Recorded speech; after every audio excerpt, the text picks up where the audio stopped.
Hello guys, അപ്പം നമ്മൾ ഇന്ന് ഉണ്ടാക്കാൻ പോകുന്നത് ഒരു പഴം വെച്ചിട്ടുള്ള ഒരു സാധനമാണ്. അത് എനിക്ക് പറഞ്ഞു തന്നത് ഋതു ചേച്ചിയാണ്, എൻ്റെ അപ്പുറത്തെ വീട്ടിലെ ചേച്ചിയാണ്. അപ്പം നമുക്കതെങ്ങനെ ഉണ്ടാക്കാമെന്ന് നോക്കിയാലോ. ആദ്യം തന്നെ നമ്മൾ ഒരു പാനിൽ പിന്നെ നെയ്യ് ഒഴിക്കുക, എന്നിട്ട് പഴം മുറിച്ചിടുക. ഞാൻ കാണിച്ചു തരാം. അപ്പോൾ ഇതാ നമ്മളിങ്ങനെ പഴം ഇട്ട് കൊടുത്തിട്ടുണ്ട്. നമുക്കിതൊന്ന് ഇളക്കാം.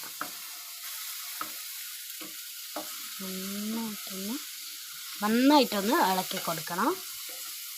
ഇതാ ഇപ്പഴില്ലേ ഇപ്പഴോ ഇതാ ഇത് അയ്യോ ഇതുപോലത്തെ എല്ലാ ഭാഗവും അങ്ങനെ ആയിട്ട് നെയ്യ് തന്നെ ചെയ്യുന്നതാണ് ഏറ്റവും നല്ലത്. നെയ്യ് ചെയ്താൽ നല്ല ടേസ്റ്റ് ഉണ്ടാവും.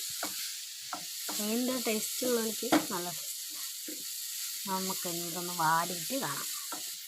അപ്പം ഗായ്സ്, ഇതിങ്ങനെ കുറേ ഇങ്ങനെ ആയിട്ടുണ്ട് നല്ലോണം. അപ്പം ഇങ്ങനെ ഉടയുന്നുണ്ട്, കണ്ടോ, ഇങ്ങനെ ഉടയുന്നുണ്ട്. അപ്പം നമുക്കിത് വേറൊരു പ്ലേറ്റിലേക്ക് മാറ്റാം. അപ്പം ഗായ്സ്, നമ്മൾ ആ പഴം ഒന്ന് മാറ്റിയിട്ടുണ്ട്. ഇനി മിൽമേൻ്റെ നെയ്യ് എടുത്തിട്ടുണ്ട്. നമുക്കിത് ഇതിൻ്റെ അകത്തേക്ക് ഒഴിച്ചെടുക്കാം. കുറച്ച് നെയ്യ്, അയ്യോ ഞാൻ വന്നിട്ട് കാണില്ല, നെയ്യ് ഒഴിച്ചെടുത്തിട്ടുണ്ട്. നമുക്കിത് മൂടാം. ഇനി ഇതിൻ്റെ അകത്തേക്ക് നമുക്ക് തേങ്ങ ഇടണം. തേങ്ങ ഇപ്പോൾ ഗൈസ്, തേങ്ങ നമുക്ക് ഇതിൻ്റെ അകത്തേക്ക് ഇട്ടെടുക്കാം.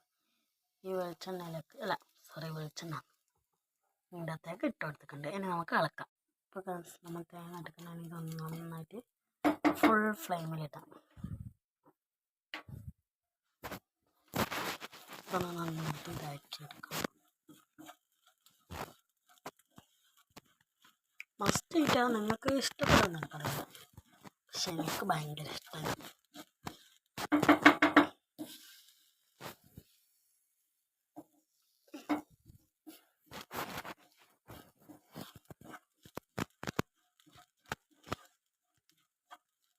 തേങ്ങ നന്നായിട്ട് ഇടാവുന്നുണ്ട് കേട്ടോ. നമുക്ക് ഇന്നത്തെ കുറച്ച് ഏലക്കായ ഇട്ട് കൊടുക്കാം. ഏലക്കായ ഇട്ട് കാണാൻ പറ്റുന്നില്ല, ഞാൻ അതിൻ്റെ കുരു മാത്രം എടുത്ത് വെച്ചിരിക്കുന്നു. ഏലക്കായ ഇട്ടൊന്ന് ഇളക്കി കൊടുക്കാം. ഞാൻ ഇതിൻ്റെ അകത്തേക്ക് കുറച്ച് പഞ്ചസാര ഇട്ട് കൊടുക്കുന്നുണ്ട്. പഞ്ചസാര ഇട്ടിട്ട് ഇളക്കുക. അപ്പോൾ ഗൈസ്, നമ്മൾ ഇതിൻ്റെ അകത്തേക്ക് പഞ്ചസാര ഇട്ട് കൊടുത്തിട്ടുണ്ട്. പിന്നെ ഇതിൻ്റെ ബാക്കി വീഡിയോ എന്ന് പറയുന്നത്, ഉണ്ടാക്കുന്നത് അടുത്ത ഷോർട്സിൽ ഞാൻ ഇടുന്നതാണ്. ബായ്.